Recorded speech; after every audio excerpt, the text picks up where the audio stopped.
Nggak ada? Tidak ada? Ayo, dengar tidak?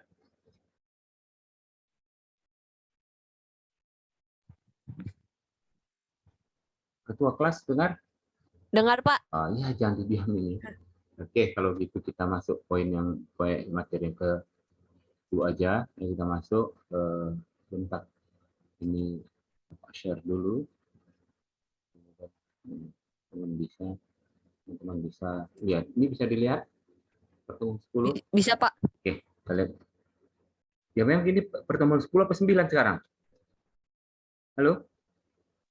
Sekarang ke 10, Pak. Oke, 10 lah. Tinggal 4 lagi ya, hati-hati. 4 pertemuan lagi game kita. Ya 1 bulan lagi. Jadi 4 bulan, kalaupun ada libur nasional, otomatis terhenti gitu. Jadi materinya kalau pasti dapat 14 materi pasti dapatnya. Oke, kita lihat peranan hukum dan media penyiaran. Kenapa dalam etika penyiaran itu dalam peranan hukum ya, sangat dibutuhkan ya kita munculnya media-media baru. Ya. Kemarin ada surat dari Dewan Pers meminta media massa, media mainstream, ya, media penyiaran untuk memberitakan informasi kepada publik secara empati. Ya. Empati.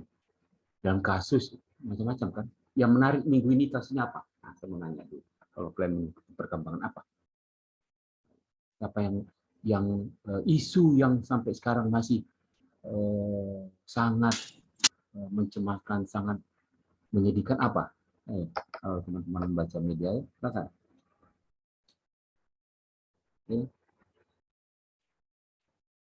Sania, ada Sania? Ayo. Yang pelecehan itu bukan sih, Pak? Oke, masuk yang lain. Apa lagi? Sela? Pelecehan pesantren itu? Apa pelecehan di mana, Nona? Sania? Yang waktu itu KPK ya, Pak? Atau KPI ya? Lupa, Pak. Pokoknya antara dua itu. Oke, ya. Itu bisa juga. Ada yang menarik lagi, ada yang menggal lagi. Sela, ada yang menarik? Kira-kira apa?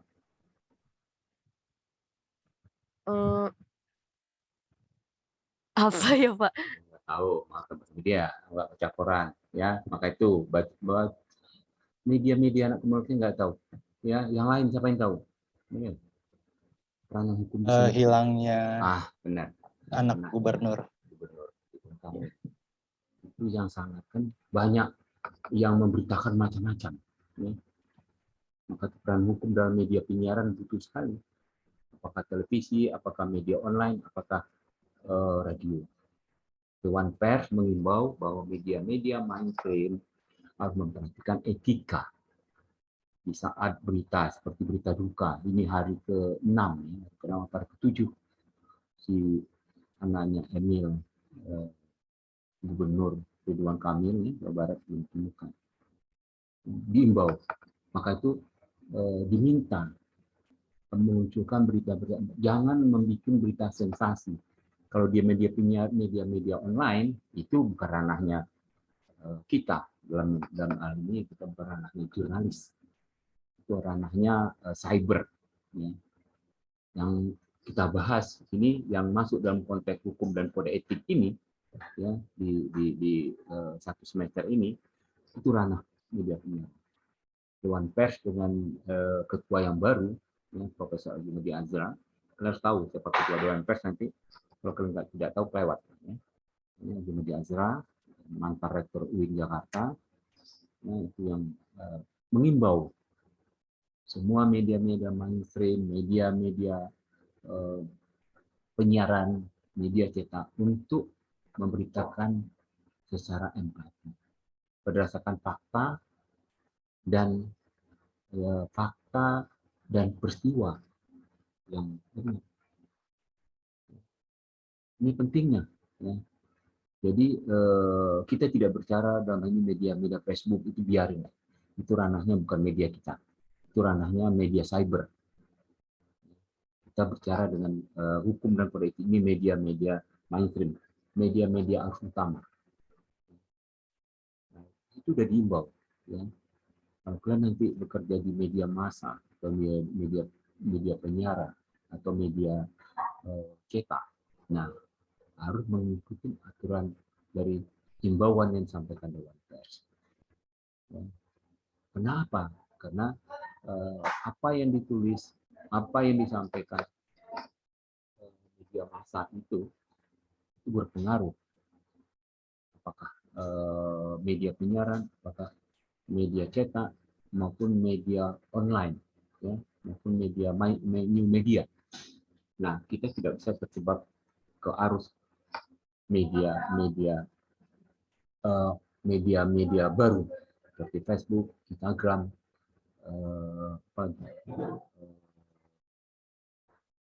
WA, itu bukan ranah kita.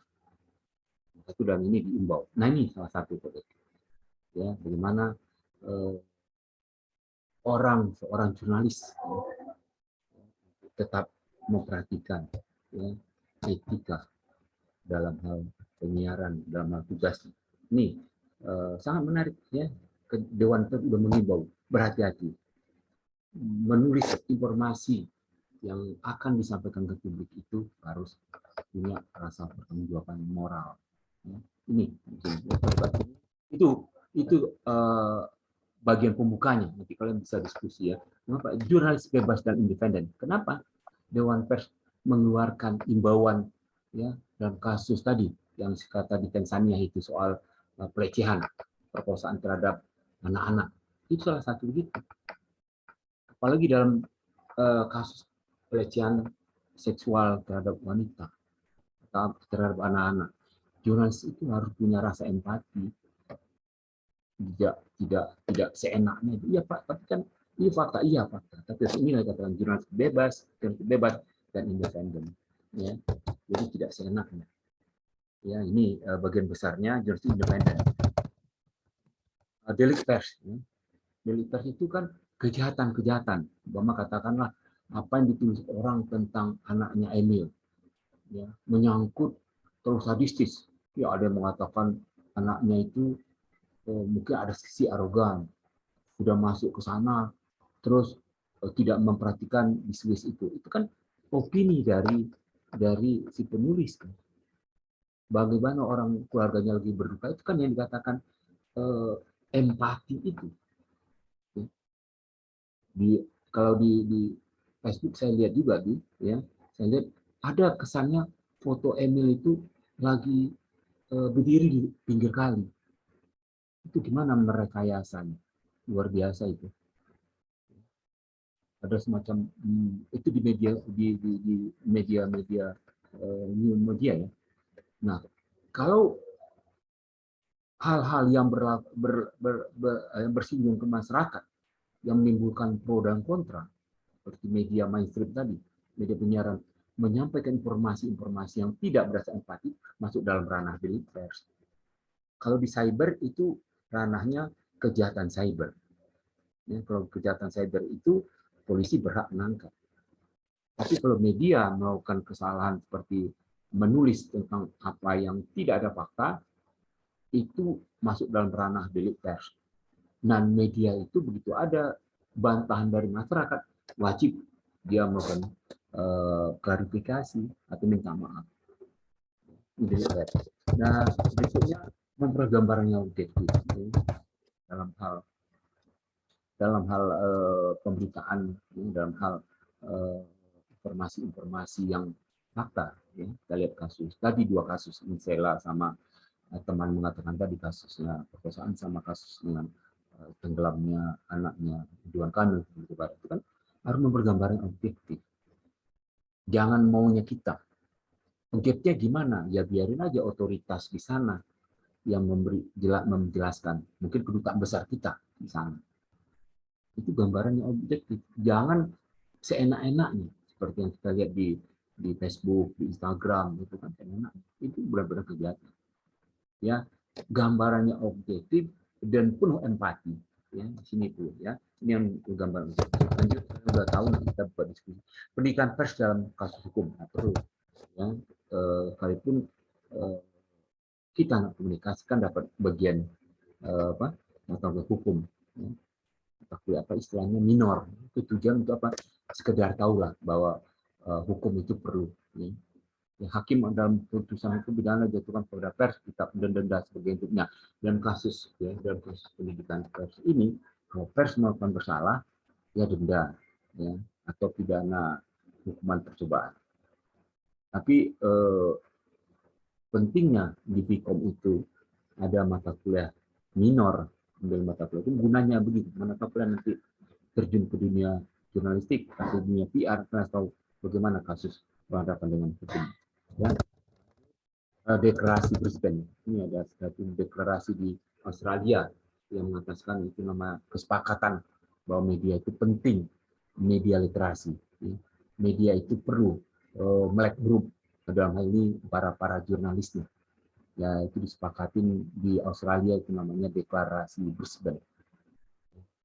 Itu sepakat bahwa media mainstream harus benar-benar terus belajar.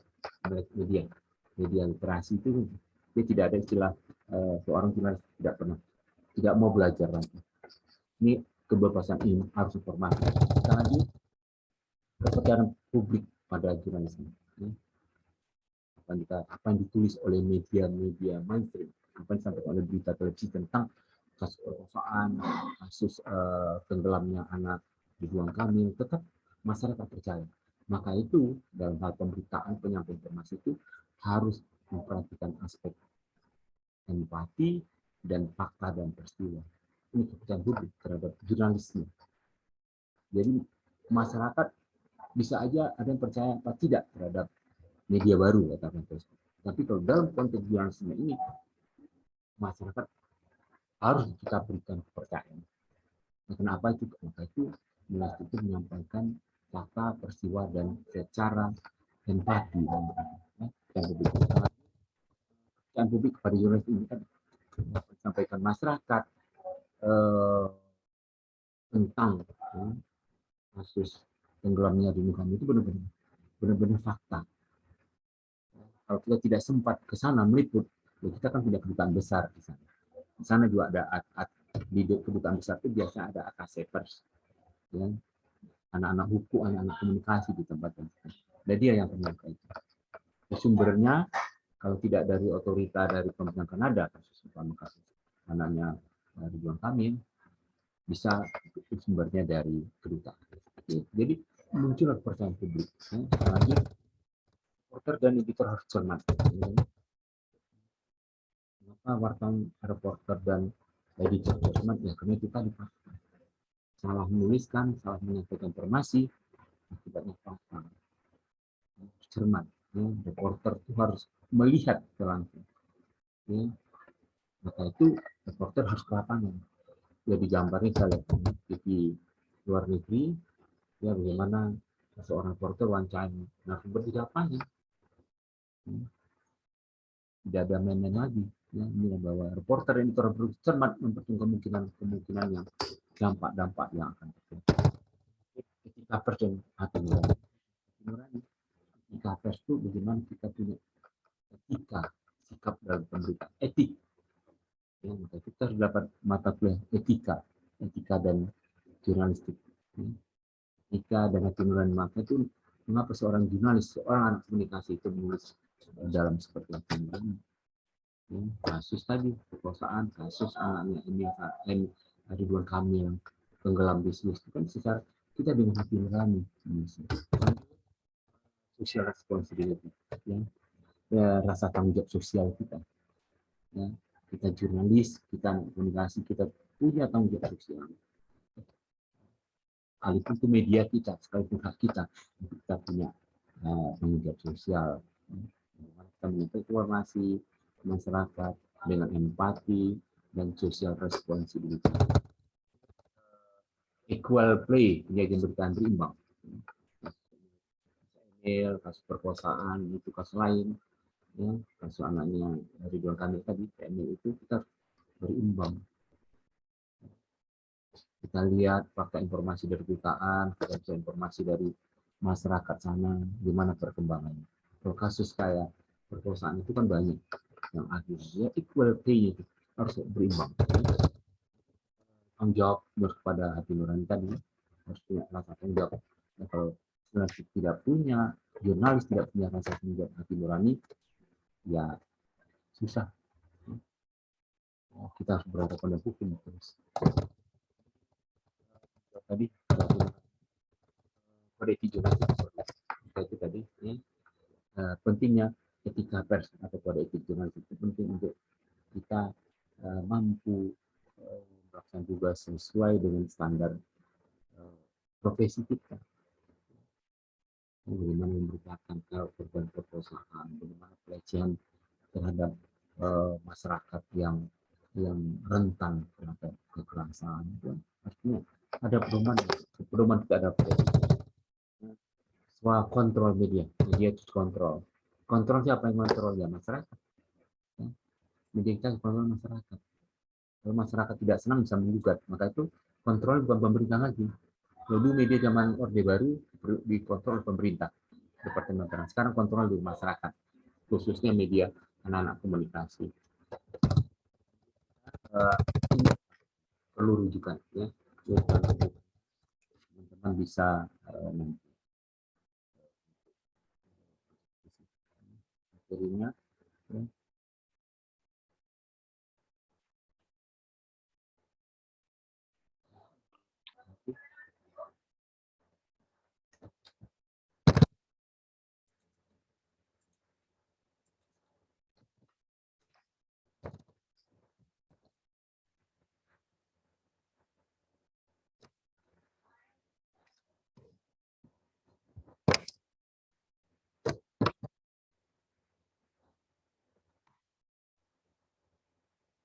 Dek, ini miring, Dek. Tolong Dek lagi, Dek.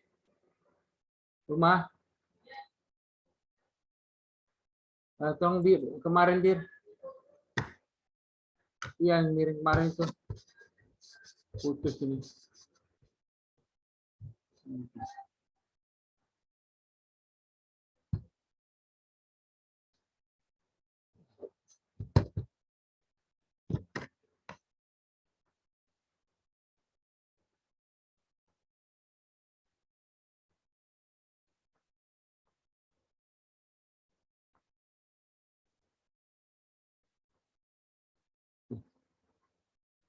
Tapi kok butuh pencet ini malah gini.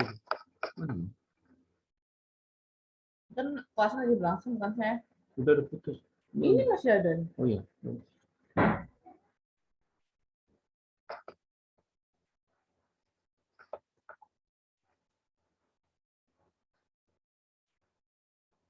Kamu dulu, masih benar.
Halo, halo, halo, halo. Halo Pak. Ya oke, sorry. Dengar, Tadi ada gangguan ya? Tadi ada, bentar. Nah, Baik. tadi, bentar. Ya, teman-teman tadi, oke, tadi dengar kan apa yang ada gangguan kok malah terputus blank aja di laptop Bapak. Oke, sampai poin terakhir, teman-teman bisa mendengar nggak? Halo? Halo? Masih terdengar, Pak. Dengar ya? Oke, kalau begitu ya sampai di sini presentasi yang dari Bapak. Mungkin kita buka diskusi aja sebelum kita masuk ke kelompok 1. Monggo silakan. Silakan. Ada Pak, kira-kira saya yang ingin tanya? bertanya, Pak. Ya, silakan. Rahul. Bagaimana sih Pak cara kita untuk mengkritisi terhadap media zaman sekarang gitu Pak? Seperti yang Bapak udah katakan, sekarang kan banyak banget tuh Pak media-media yang apa namanya yang bermunculan gitu. Oke. Untuk kemungkinan juga banyak berita-berita yang menyimpang Ya. dan clickbait gitu yang bisa disajikan juga sangat mengundang untuk dibaca gitu. Oke, ya. Ya, Bagus, berita ini naik dan sering salah gunakan. Soalnya saya pernah waktu itu baca berita yang judulnya itu heboh banget, terus begitu saya lihat isinya biasa aja gitu. Ya, oke. Heeh. Ini muncul tadi persaingan di antara media. Tapi bagaimana mengatasinya SDM? Kualitas seorang jurnalis itu. Yang kedua, patokannya tadi kode etik jurnalistik kita. Ya. Yang berikutnya dalam pemberitaan. Ya. Pak, tapi dalam berita berbagai macam cara tadi seperti Raul bilang judulnya bombastis tapi isinya tidak ada. Nah, kita lihat ya. Nah, di situ ada dibutuhkan dalam sebenarnya anak-anak jurnalistik yang sebenarnya dibutuhkan adalah anak-anak komunikasi. Ya, harus ada rasa empati di situ. Ya. Apa yang disampaikan oleh Dewan Pers mengimbau, yang bisa diimbau ada mengimbau bukan memutuskan, bukan menangkap. Ya, para jurnalis ini kan punya kebebasan. Ya, medianya sendiri. Tadi Rahul bertanya, ya diimbau, ingatlah hati nurani. Ya, Pak, tapi kan diimbau, tapi tetap ya, itulah kembali ke orangnya, SDM. Ya, terjadi sikut-sikutan ya. Banyak media itu biar saja. Tapi media yang terlalu tadi seperti Rahul katakan itu ya lama-lama masyarakat akan gerah juga. Sekarang kan bisa mengadu ke Dewan Pers. Kalau itu media-media mainstream ya seperti di TV, seperti di media online yang pemberitaan loh ya, yang media katakanlah Detikcom, Okezone, apa lagi ya, media-media kompas.com ya, lagi apa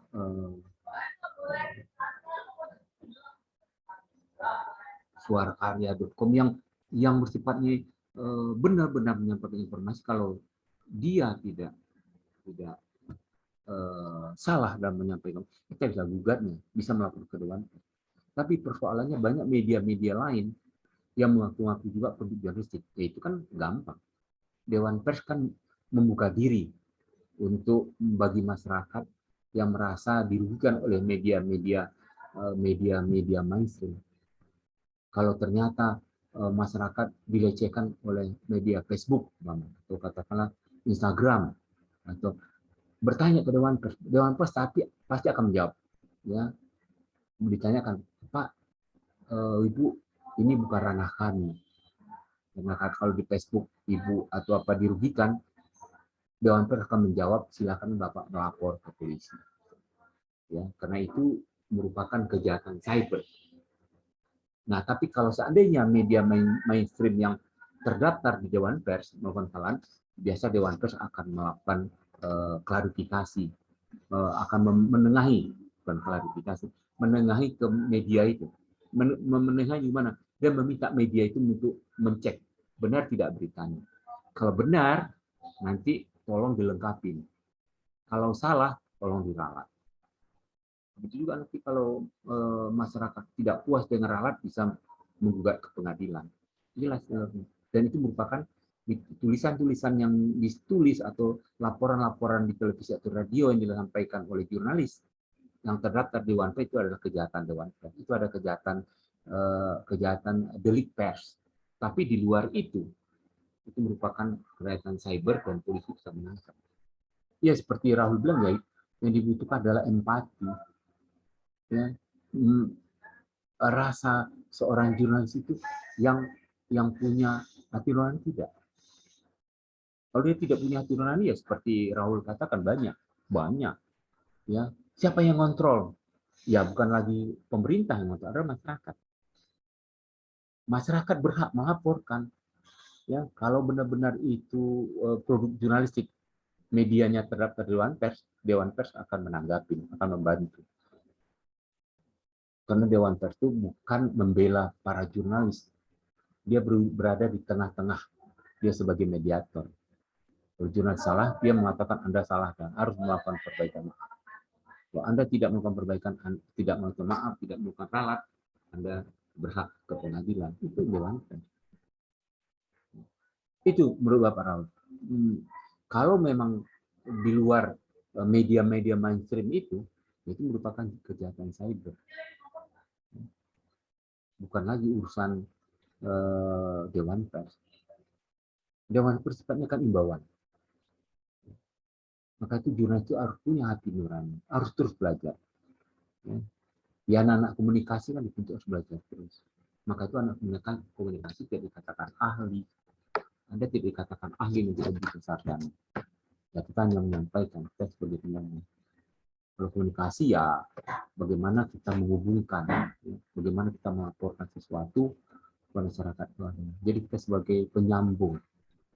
Apakah saya nanti jadi PR, menjadi juru bicara, menjadi jurnalis. Ini menurut Bapak. Mungkin ada teman-teman yang kurang pendapat, enggak silakan. Berarti sebaiknya kembali lagi ke etika jurnalisnya gitu ya, Pak? Itu kalau kita bekerja profesi. Yang paling penting adalah kehati nurani. Iya. Kalau Rahul nanti masuk bekerja di jurnalis, begitu Anda ditugasi meliput, hati nurani kita. Ya. Pak, tapi kan benar Pak, kasus yang saya liput itu fakta. Iya, tapi bagaimana hati nurani kita menulis? Ya kita menggunakan jurnalisis data. Ya. Benar ada datanya, itu kita tanyakan ke sumber lain. Ya. Sehingga berita yang kita sampaikan itu berimbang. Korban katakanlah kasus perkosaan, kasus penganiayaan terhadap wanita atau anak-anak. Kita benar, tapi kita secara nurani kita menyampaikan, ya tidak korban yang kita tonjolkan, tapi bagaimana bentuk laporannya. Nah, kita cari narasumber, mungkin polisi, mungkin kalau dia di situ saksi mata, pengamat, boleh kita tetap kita punya hati nurani, rasa empati.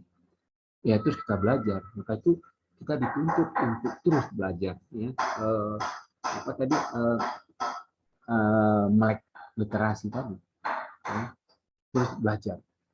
Tanpa kita belajar itu tidak akan belajar itu bukan harus membaca buku seperti kitab ini. Belajar itu kan dari pengalaman. Belajar kita yang terjadi ini, kita tanya sama orang, belajar terus belajar. Ya. Bukan lagi belajar harus belajar buku dulu apa enggak. Ya, kita harus belajar bagaimana memberitakan informasi yang terjadi di masyarakat. Itu, Raul. Mungkin kalau kurang pendapat, monggo silakan nanti kita diskusikan. Menurut Bapak itu. Ya. Terima kasih Pak. Ya.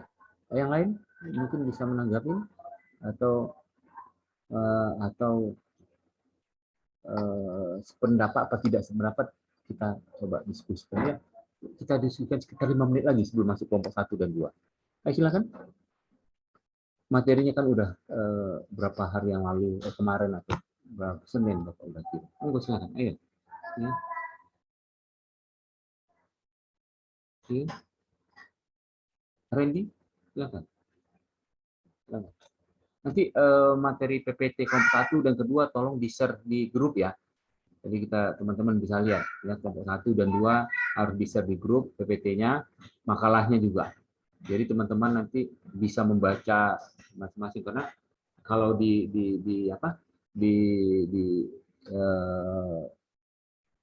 forum ini mungkin sifatnya selintas, tapi teman-teman di PPT itu bisa mengcopy, bisa menyimpan. Oke, ayo. Sheila, ada yang ditanyakan? Ayo.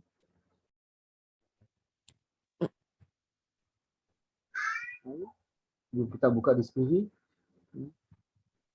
Randy, Andi Dias. Pak, untuk makalah nggak harus sekarang kan Pak ya? Kalau ada taruh aja di PP, di grup ya. Kalau ada. Iya Pak. Nah, kalau nggak ada nggak apa-apa lah. Semestinya kan seharusnya ada makalah ya. Iya Pak. Ya, sempurna tidak sempurna taruh aja biar teman-teman melihat ya. Ya, jadi Pak belum sempurna nggak apa-apa ya. Kemarin kan kita ingatin juga makalah yang bikin PPT itu harus ada makalah, seminar harus ada makalah ya. Nggak mungkin ambil PPT dari mana ya. Yang lazimnya kalau kita seminar itu PPT itu kan perasaan dari makalah ya. Kalau kalian bikin PPT itu nggak bermakalah itu bagaimana? Dari mana cerita materi dapatnya gitu? Ya harus ada makalah ya. Silakan. Satu lagi, Sela, Nia, Eskia, silakan. Saya mau nanya Pak, Monggo, Eskia. tapi ini agak keluar dari media Ya, penyiaran ya nggak Pak. apa-apa, kita coba ya. Itu kalau misalkan jurnalis itu kita cara menentukan dia lagi beritikat baik atau beritikat buruk itu gimana ya Pak? Kelihatan dalam tulisannya, jelas itu. Tulisannya itu berdasarkan fakta apa tidak? Berdasarkan ada peristiwa tidak? Ketahuan. Kalau dia ada peristiwa, dia pasti akan wawancara. Ya. Dia wawancara sumber-sumber. Ya, kalau dalam kasus peristiwa, katakanlah gunung meletus, dia pasti cari korbannya berapa. Berapa jumlah korban, dia ke rumah sakit. Dia wawancara dengan polisi, wawancara dengan masyarakat. Tanpa itu enggak, ya itu ketahuan. Kalau di media sosial enggak, seenak-enaknya aja kan. Kayak saya memarah-marahin kalian di WA, itu kan nggak ada seleksi, tidak ada filternya, tidak ada proses editingnya. Langsung aja memaki-maki mahasiswa. Ya, kalau di media mainstream, media penyiaran, itu nggak langsung tayang, mesti diseleksi dulu, dirapatkan dulu beritanya layak apa tidak. Tapi ada Pak media-media yang media online yang tidak pakai seleksi ada, yaitu dia mengapa bisa Pak? Yaitu dia menyalahi kode etik. Ya. Nanti masyarakat akan mempertanyakan, silahkan. Ya. Tapi kan dia udah terdaftar di Dewan Pers. Iya, Dewan Pers terdaftar karena dia sesuai dengan aturannya ada. Tapi begitu dia berpraktek sebagai media penyiaran, media massa yang akan kontrolnya adalah masyarakat, bukan lagi pemerintah. Ada nanti yang merasa tidak puas dengan berita-berita terhadap informasi. Nah, kontrolnya masyarakat. Ya, kalau masyarakat udah merasa kesal, ya, masyarakat nggak mau menonton, nggak mau membaca. Akhirnya medianya itu ya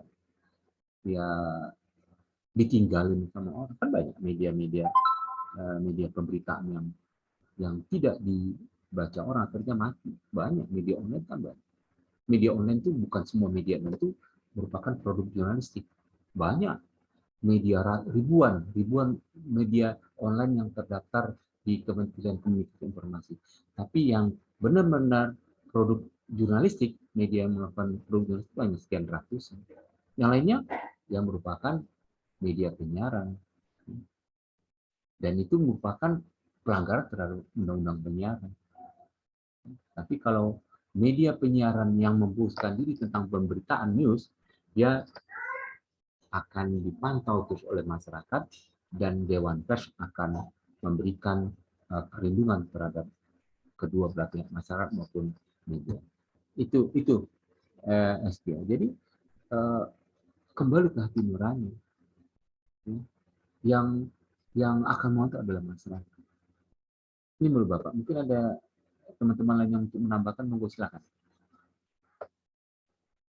Ya. Menurut SK sendiri gimana? Berarti berita-berita yang sifatnya kontroversial gitu ya Pak? Kayak misalkan kemarin yang ramalan anak Ridwan Kamil itu Berarti itikat buruk ya Pak? Etikat buruk. Siapa yang mengatakan? Kan nggak jelas kan? Itikat baik, dia ramalan sendiri kan? Itulah saya bilang jurnalis itu dibutuhkan empati istilah.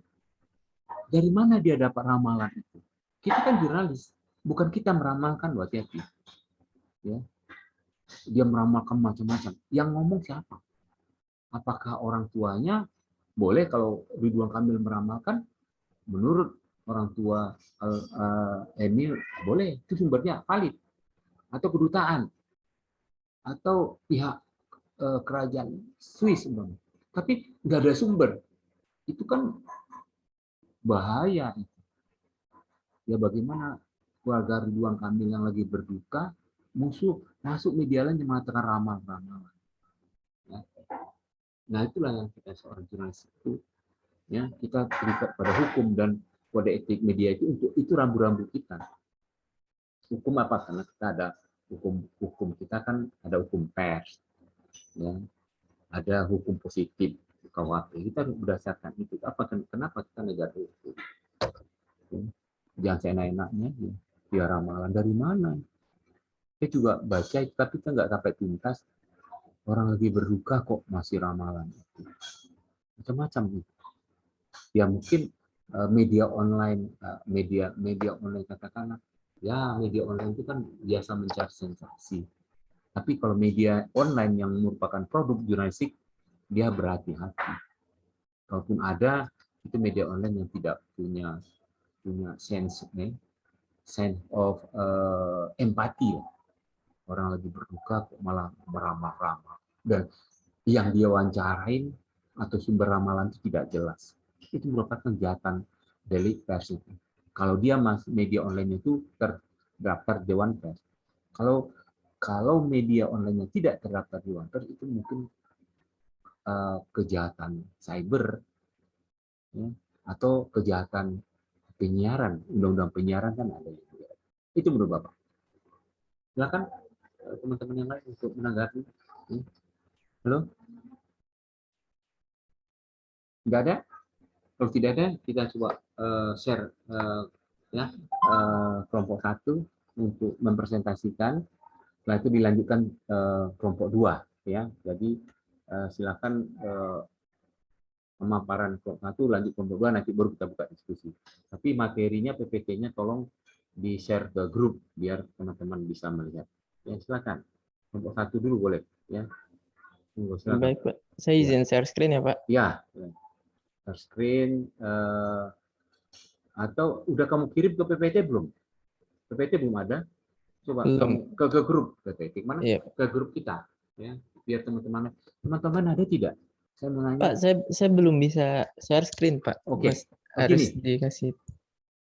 Iya, gini. Kalau atau memang kita tutup ini, kamu bikin link Zoom ini kan mesti hostnya kan dari Bapak kan? Iya. Nah, atau gini, biar tidak terputus, kirim PPT-mu ke Bapak, ya nanti Bapak kirim buka di sini. Ya, baik, seperti, Pak. Nah, oke ya. Tolong di teman-teman lain tolong ya, kalau tidak ada saya laptop. Kalau teman-teman lain, nah, teman-teman yang saya panggil tidak ada, saya akan coret itu tidak ada. Kalau di kelompok ini, ya. Saya tidak mau kompromi, ya kalau tidak aktif di sini. Tadi saya panggil diam, ya. Saya lihat, saya catat. Tadi ada Iski hadir, Sela ada, Rahul ada. Kalau yang tidak ada nanti saya anggap tidak hadir, ya. Mohon maaf, ya. Jadi kalau kalian hanya nempelkan wajah ini dan Sela, saya minta Sela tolong, benar nggak orang ini ada? Kalau tidak ada, kita absen, ya. 4 kali kalian tidak ada absen, kalian tidak bisa ikut ujian. Mungkin bisa ikut ujian, tapi tidak akan bisa masuk nilainya ke siap. Kenapa? Dosen tidak bisa mengisi. Ya, saya minta partisipasi. Ya, saya lihat dulu mana di grup siapa tadi yang kelompok 1 siapa? Saya, Pak, ya sebentar lagi saya kirim, Pak. Kirim dulu ke grup biar Bapak buka di sini. Ya. Kelompok 2 mana kelompok 2? Kelompok 2? Iya, Pak. Nah, tolong PPT-mu udah ada? Ada. Nah, tolong dikirim. Sama ini ya, materinya, makalahnya ya. Itu juga Oh, iya, info 1. Kirim aja ke sini dulu. Ke grup hukum dan camp kelas A nomor jam 13. Sekarang. Teman-teman tadi yang tidak ada nanti tidak aktif, saya coret ya. Saya tidak absen, hanya saya anggap ada yang diskusi sini, itu yang saya absen. Lain itu sangat tidak adil. Ya, kita harus berbagi, kita tidak bisa selalu ya saya panggil kalian tidak ada, saya anggap dan absen. Kalaupun Pak saya ada tadi, Pak saya sinyal nggak ada, saya nggak mau tahu. Ya, kita harus sepakat. Ada selama ini cukup kompromi dan saya butuh partisipasi teman-teman. Mungkin tidak punya etikat baik untuk tidak kuliah bersama ya, ngapain kalian ambil nota kalian. Dan saya minta bersamaan kalian, hargain juga teman-teman yang melakukan presentasi. Oke. Sudah masuk belum?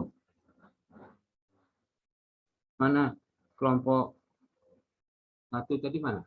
Ayo.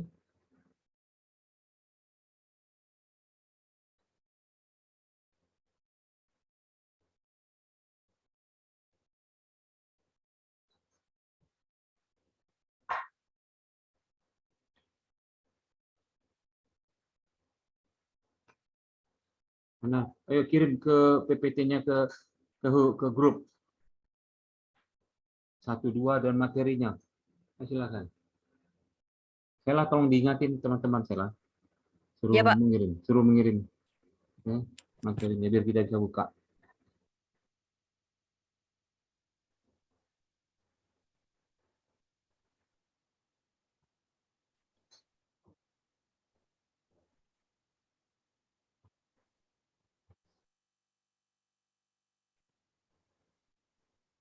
Ayo cepat grupnya. Padahal tinggal ngirim kan ke grup. Itu kelompok 2 dulu mana? Soal kirim PPT-nya. Dengar nggak teman-teman? Halo? Dengar, Pak. Ah, iya, dengar ya kok. Diam aja kenapa sih ya? Tolong jawab, tolong. Kirim lagi udah ada. Silakan. Sini sebentar.